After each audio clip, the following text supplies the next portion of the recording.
There aren't really many times where I come out of a cinema after watching a movie and I'm actually annoyed by the way that they've done it. But Tenet was one of those movies. You know how this movie hits me? Because I had something similar. You know, you have an idea that's so brilliant and so complex, and you know, in your mind you know exactly how it's all going to go, and then when you actually get into the guts of it, it doesn't actually work properly.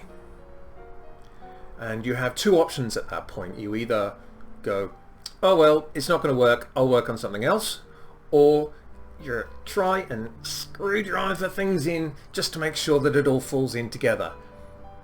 And Tenet is the latter. Now, because it's got a lot of time issues with it, this is quite a complicated story, but I'll try and make this as simple as possible.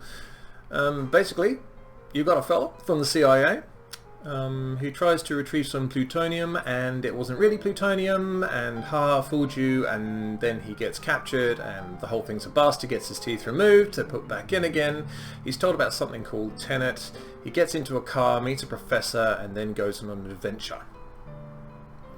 And Tenet, I think, are upset. They're out there in the future, and they don't like climate change, so they've decided the solution is to find someone in the past who is prepared to destroy the entire world and universe by inverting time and having it collide with real time. Right. Now, in terms of leading people, yes, Robert Pattinson is very pretty and he's very good as Neil, and I like Robert Pattinson. He's come a long way since his early days. I don't like Elizabeth Debicki as Kat. It was a fairly soulless performance, I thought. Maybe it's just the way that the character's done, but I wasn't a tremendous fan. Our leading man, John David Washington, is very good. I enjoy him in this film a great deal. I just wish I knew more about him. So our star's name is the protagonist. It's like, yes, we know he's the protagonist. If that is a designation or a title or a rank in the organisation he's now fighting against Tenet with, then fine. If you just called him the protagonist because you're trying to be artsy, that just comes off as a little bit cringe. And there are a number of other very small character background people, you know, but they don't have a lot of screen time, and their origins are never explored, and the characters usually don't go beyond a couple of scenes. The first two scenes have the latest iteration of the cigarette smoking man from the X-Files, and he just, yeah, that's him done. And then there's a professor who spends most of her time in the lab picking up bullets backwards. And instead of, you know, bringing her along because, you know, she might be an expert and where all this came from, now they kind of just leave her there. We don't see her again, which doesn't make a lot of sense to me, but okay. And then they recruit a guy. I'm not sure if he's on the anti-Tenet side or he's British intelligence, but you know, he's just got two jobs: drive a plane into a building and shoot a flare gun. So yes, I think everyone does a pretty decent job overall. The main problem with the characters is that they've been written in such a way that you can't really connect with them at all, which is a bit of a problem. The thing about time travel is it hurts people's heads, and this is actually mentioned in the film. And yes, if you do think about this one too hard, it's certainly going to hurt you. Because of its complexity and the way that it tells the story, it is rather essential that all of the information that you provide is given to you nice and clearly. And I thought, you know, maybe it's just my old ears and they're filling up with rubble and, you know, there's a hamster in there or something, because I couldn't quite make out on a number of occasions what these characters were actually saying. Now, after an outstanding piece of research, which took all of about 10 seconds, it appears that I am not alone in having difficulty making out what these people are talking about, because there's a catamaran in the background or there's big dramatic music and it just drowns out what they're saying.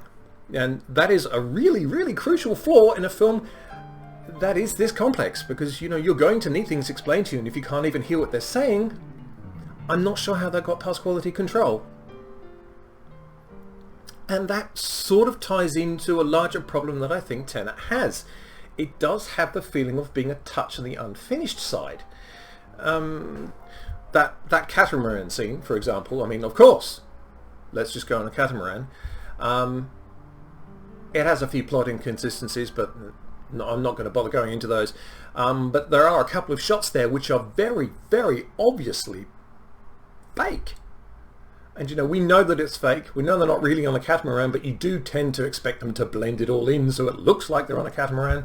But these were really like 1990s BBC quality special effects. And I don't know how they got into the film either. Surely some work should have been done there. But it was really, really obvious. Then, you know, we've got the whole sound mixing debacle. I mean, I don't know how it gets released like that. They seem to be in a bit of a rush to have released this film. If they'd just given it a little bit more time, maybe had a look over their characters and gone, wow, there's really not a lot about them here. How are the audience going to warm to them? I mean, this guy doesn't even have a name. Possibly this thing needs a director's cut. Especially as at the end of the film, when they're sort of hinting that there's more adventures to come, and this might be part of a series, I think you're going to need a stronger base to start from here. There are some story inconsistencies in this as well, and it's not just the time-related ones, or the, you know, this happens in inverted time when it really wouldn't, but I won't go into details of those. There are some aspects of it which are just missing entirely. Now, I'm not sure whether they just needed another continuity pass. I think this movie needed a few more iterations before it was released, because as I've said before, there are bits of it that don't look done. There are just too many contrivances in this film. You know, there's sort of like, geez, I wonder what his plan is, and they have like a 2-minute scene, and they go over it, and everything is explained. And all of a sudden, you know, the female character actually has a point. So, and there's a lot of that throughout the film. You know, there's a lot of like, well, why would the protagonist be able to work that out when surely you'd give that to the scientists and they'd work it out and they'd be on the case.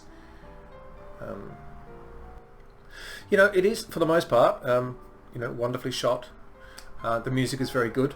It's so good you can't even hear the actors speak. But that's kind of expected in a big budget movie these days. You know, those aren't the kind of missteps you can really make. Not with CGI and, you know, the amount of money that gets poured into these films, which makes it all the more remarkable that they're letting, you know, certain scenes get away with being obviously subpar. So, in summary, why is Tenet a frustrating movie to watch? Because it could have been so much more, you know. They could have done so much more with the characters. I mean, it's got a lot of great fight scenes and car chases and shooting and people in masks and bombs and explosions, etc. So, you know, if that's all you're really after in a film, then go ahead. But if you want your plot to run smoothly, if you're interested in the backstories of your characters, and if you want to hear what they're saying half of the time, then possibly this isn't the movie for you.